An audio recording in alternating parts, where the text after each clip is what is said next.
Now let's see this question.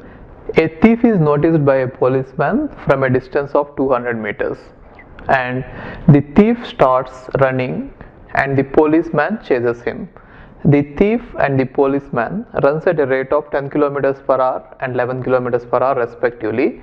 What is the distance between them after 6 minutes? So they are saying that there is a policeman and now he has noticed a thief. Let's say thief is here at a distance separated by 200 meters. So this is what is given. Initially, when the policeman saw the thief, he is at a distance of 200 meters away from him, and now after that both of them starts running. So initially they are separated by 200 meters. Now both of them will start running, and policeman is going to run at a speed of, it is given that 11 kilometers per hour, and thief is running at a speed of 10 kilometers per hour. So definitely after some time thief will definitely be caught. Why? Because policeman's speed is greater than thief's speed, right? But that is not the question. The question is, after 6 minutes what will be the distance between them, right? So after 6 minutes will the distance between them is definitely going to decrease, isn't it? Why? Okay, so how to solve this one is, you can use the relative speed concept. Now if you use the relative speed concept, the relative speed between these two, since they are traveling in the same direction, it is going to be 11 minus 10, which means 1 kilometer per hour is the relative speed, right? What does it mean? It means that the distance between them will be decreasing at a rate of 1 kilometer per hour, which means in 1 hour if you let them run, the distance between them will be decreased by 1 kilometer, right?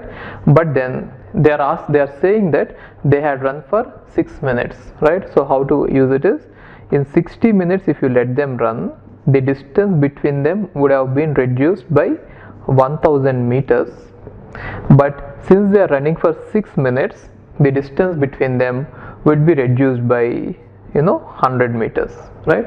So initially the distance between them is given as 200 meters, and now the distance between them is actually decreasing by 100 more meters, and so they will be totally separated by a distance of 100 only. Are you getting this?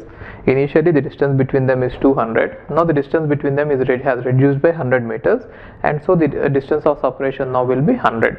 That is the answer, isn't it? What is the distance between them after 6 minutes? The distance between them after 6 minutes will be 100 meters. Got it? Okay. Now let's see one more method without using the concept of relative speed. If you don't want to use the concept of relative speed, let us say policeman is at this point, right? And then let's say thief is at this point, right? Now the total distance between them is 200 meters, right? And the speed of policeman is 11 kilometers per hour, right? And the speed of thief is 10 kilometers per hour. Now if they are running for 6 minutes, 6 minutes is nothing but 0.1 hour, isn't it? 6 minutes is nothing but 0.1 hour, right? Now if you let them run, then if you assume that initially policeman is at point A and thief is at a point B, if you let policeman run for 0.1 hour, he will be able to cover a distance of 1.1 kilometers, isn't it? See, his speed is 11 kilometers per hour, and we are letting him run for 0.1 hours. I have just converted everything to hours, right? It is kilometer divided by hour, and hour and hour will get cancelled, and 11 and 0.1, which is nothing but 1.1 kilometers, isn't it? So he is going to run a distance of 1.1 kilometers, right? So from A he is going to cover a distance of 1.1 kilometers, right? So and what about B? If you let him run, he will be able to cover 10 kilometers per hour into how much? 0.1 means 1 kilometer. Got it? So A will be reaching a point which is going to be totally from this point, policeman will be reaching a point which is at a distance of 1.1 kilometers, and now this fellow will be thief will be reaching a point which will be at a distance of 1 plus 200 meters, which is nothing but 1.2 kilometers, right? So from here thief will be at a distance of 1.2 kilometers, right? Now if you find out the difference between these two, it is going to be 0.1 kilometer, which means 100 meters. Got it? So either you can use this method or you can use this method. Okay, fine. Hi, if you are planning to do masters, then doing masters abroad is better than doing masters in India. I'll give you all the reasons. So, first reason is, out of 1 lakh students who take GATE every year, there are only 500 seats in old IITs.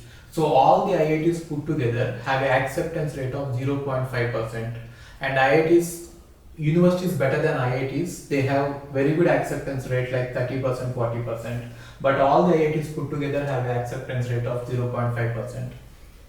And if you are working hard to get into IIT Bombay's ranking is 177 and IIT Roorkee's ranking is 400. If you are happy to get into IIT Roorkee, then getting into universities better than IIT Roorkee is easier compared to getting into IIT Roorkee. And looking at the salaries for computer science, for software jobs, if you have done your masters in computer science in US, the salaries are ranging from 80 lakhs per year to 1.2 crore per year. So even if you take an average of 1 crore per year, your savings will be much higher than the salaries in India. After taxes and your cost of living, you can easily save 40 to 50 lakhs per year. And in India, the maximum jobs that you get is around 30 lakhs. So your savings will be much greater than the salaries in India. And these are all the services that we provide. University shortlisting. So depending on your profile, we will shortlist what are the universities that you have to apply, and statement of purpose building, and then LOR guidance, and GRE and English test assistance, and education loan assistance. So you don't have to have any collateral, which means without any security, now you can get education loan. Getting education loan is very simple these days, and whatever the amount of fee that you have a range of universities. You can apply for 10 lakh universities, 20 lakh universities, or 50 lakh universities. But whatever it is, you are going to get complete education loan, and you can pay off your education loan in 1 year after you get a job. And then we do visa assistance, mock visa interviews, and then connecting with the university alumni. So now you might ask why we should join Game of Visas. So the answer is we have 90% success rate, 99% success rate. And these are all the destinations that we guide the students to. So we guide students to any country that you want to go. So now it is not just USA. We guide to UK, Germany, Australia, Canada. So we guide students to all the countries. We work with all the destinations. And if you are interested in going abroad, you have to just drop us a message on this WhatsApp number 9494 555 454. Okay, thank you.